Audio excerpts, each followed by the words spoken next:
Friends, welcome back to channel. So today's topic is capitalisation. ठीक है, capitalisation हम financial management में third chapter start करने वाले हैं, capitalisation. So before starting the chapter कुछ इंपॉर्टेंट टर्म्स हैं जिनके बारे में आपको पता होना चाहिए। ठीक है, तो दो terms, one is reserve and surplus, और उसके बाद जनरल रिजर्व और कैपिटल रिजर्व में डिफरेंस मैंने आपको बताया था रिगार्डिंग दिस चैप्टर। और आज हम इस चैप्टर का जो नेम है कैपिटलाइजेशन, उसका मतलब सीखने वाले हैं। कैपिटलाइजेशन वर्ड का मतलब आप सभी को पता होना चाहिए कि वर्ड कैपिटलाइजेशन का मतलब क्या है।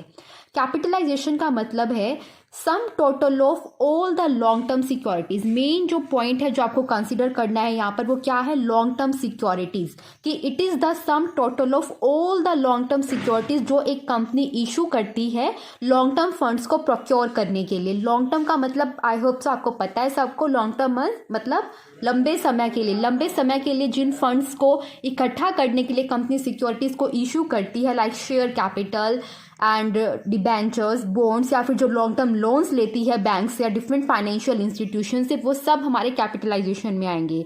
And the second thing is the surpluses. Second is surpluses.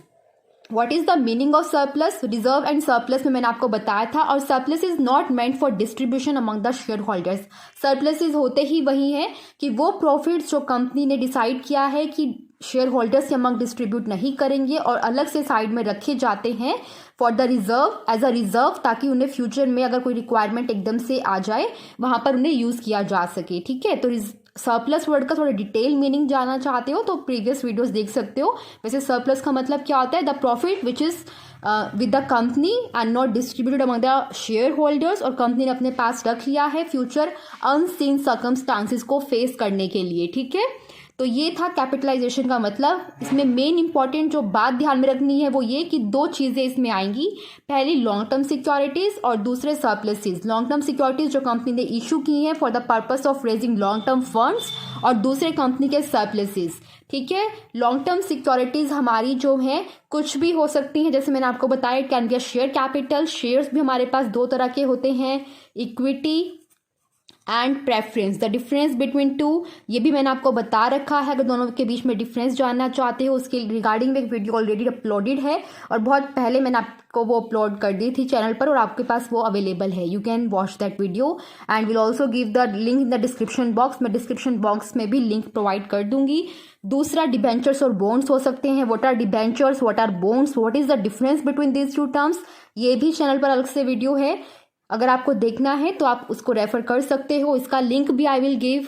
ठीक है, थर्ड है long term loans. Long term loans का मतलब आई होप सो आपको सबको क्लियर है कि लंबे समय के लिए जो फाइनेंशियल इंस्टीट्यूशन से लोग कंपनीज पैसा लेती हैं उसे हम बोलेंगे लोन्स। ठीक है, तो ये जो है इनमें से किसी भी फॉर्म में कंपनी जो है लॉन्ग टर्म सिक्योरिटीज को रेज कर सकती है। ठीक है, सॉरी, इशू कर सकती है फंड्स रेज करने के लिए। आई होप सो आपको इतना क्लियर है जितना मैंने बताया। और इसके बाद आता है कि कैपिटलाइजेशन मतलब क्या क्या चीजें हुई।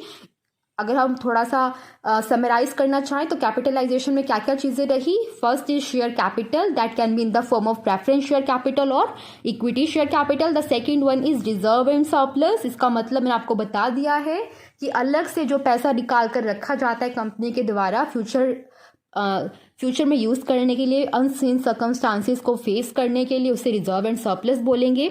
लॉन्ग टर्म लोन्स, जो पैसा लोन्स की फॉर्म में डिफरेंट फाइनेंशियल इंस्टीट्यूशन से कंपनी ने रेज किया है। And the last one is debentures and bonds. ठीक है, ये भी लॉन्ग टर्म इंस्ट्रूमेंट्स होते हैं जो कंपनी इशू करती है for the purpose of fund raising. और एक्चुअल मतलब क्या है इन सारी टर्म्स का, तो उसके रिगार्डिंग वीडियोस ऑलरेडी अपलोडेड है मेरे चैनल पर।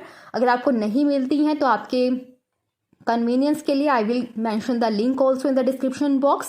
तो मेन आज मतलब भी बताना था मुझे कैपिटलाइजेशन वर्ड का कि क्या है और इसमें हम क्या क्या चीज़ें इंक्लूड करते हैं, ये आपको पता होना चाहिए कि कैपिटलाइजेशन में क्या क्या इंक्लूड रहता है। तो मैंने आपको बताया share capital, reserve and surplus, long term loans, debentures and bonds. ये बात ध्यान में रखनी है गाइस कि कैपिटलाइजेशन का मतलब क्या है और इसमें हम किन किन चीज़ों को इंक्लूड करते हैं। वैसे डिफरेंट ऑथर्स ने डिफरेंट जो है अपने व्यू पॉइंट्स दे रखे हैं, बट जो जनरल व्यू पॉइंट है जो हम एक सब लोग अडॉप्ट करते हैं, आप ये बोल लीजिए कि जो मतलब मेजर इसका मीनिंग है, जो मतलब हर जगह बहुत कॉमन है, वो यही है कि कैपिटलाइजेशन का मतलब क्या है, the sum total of long term securities issued by the company and the surpluses which are not meant for the distribution among the shareholders, जो कंपनी के पास अलग से पैसा है जो वो फ्यूचर यूज में करने वाली है, ठीक है। तो कैपिटलाइजेशन वर्ड का मतलब आई होप सो आपको क्लियर है। कोई भी डाउट है ask me in the comment section and this is all for today. Thank you very much for watching the video. Bye.